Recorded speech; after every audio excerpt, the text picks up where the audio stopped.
So men, we are creatures of habit.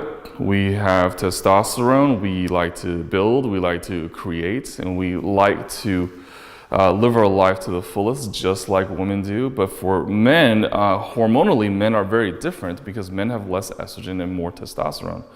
Sort of. Okay, I'm gonna explain what that sort of really means. And so the endocannabinoid system affects hormonally how men can function. And so this is why it's so important to talk about men's metabolism and reproductive functions, and also men's mentality when it comes to the endocannabinoid system. So let's kind of go one by one. And so we know that there's so many cannabinoid receptors that are in the prostate, that are in the gonads. So we know that the cannabinoid receptors have to do with something with fertility. And in fact, we see that men typically have a dramatically higher sperm count when they're using cannabidiols. And so if that's the case, then this system really helps with the reproduction. But we also see that men typically have a huge rise on something called T helper 2 system, which is part of the lymphatics that help us fight off infection. And there's even studies on men in the HIV population with cannabinoids that can dramatically increase their something called CD4 count, which is a T cell count, which helps with the immune system. Because the disease of HIV is immune deficiency, and we've seen that cannabinoids can actually help with that as well. And so this is a very profound thing, because we really want to live in a place where we are well. We really want to live our life to the fullest.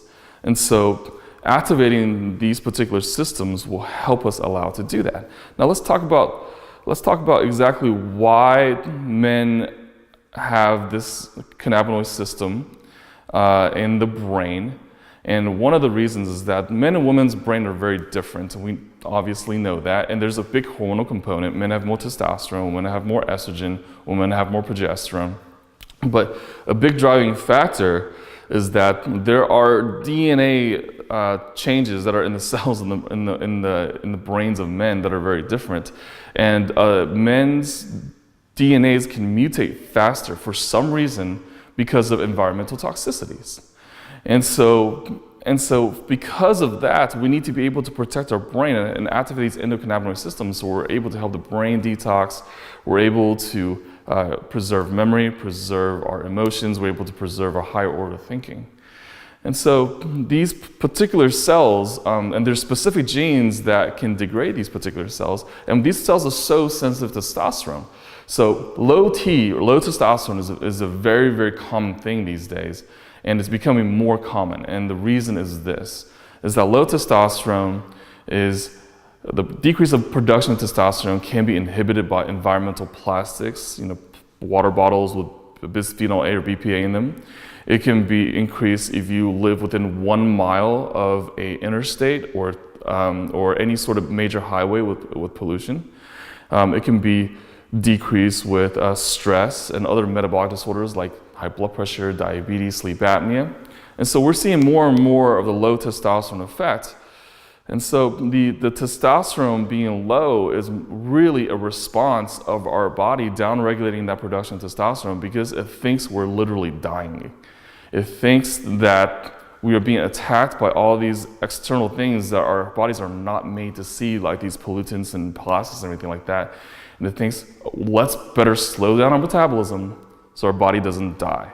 And so it's really a reactive response. So when a lot of men take testosterone shots or they do pellets or topical testosterone, they're not dealing with the underlying thing. And the underlying thing is that these testosterone is low for a reason. And we need to be able to detox, and we need to be able to modulate our hormone systems.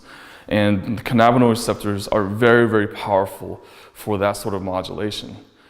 And so it's able to help with the production and sensitivity of specific hormones. And women is estrogen, and in men is testosterone. That's something that we found out in animal models that's being tested in human models currently as we speak. And so using hemp has been really big in the fitness industry. It's really big in the memory care industry. It's really big on the wellness side in terms of productivity, attention. And for those reasons, I think men can really benefit from these cannabinoids on kind of a different level than women can, even though women are 17 times more likely to respond to the cannabinoid based on the estrogen effect. Thank you very much.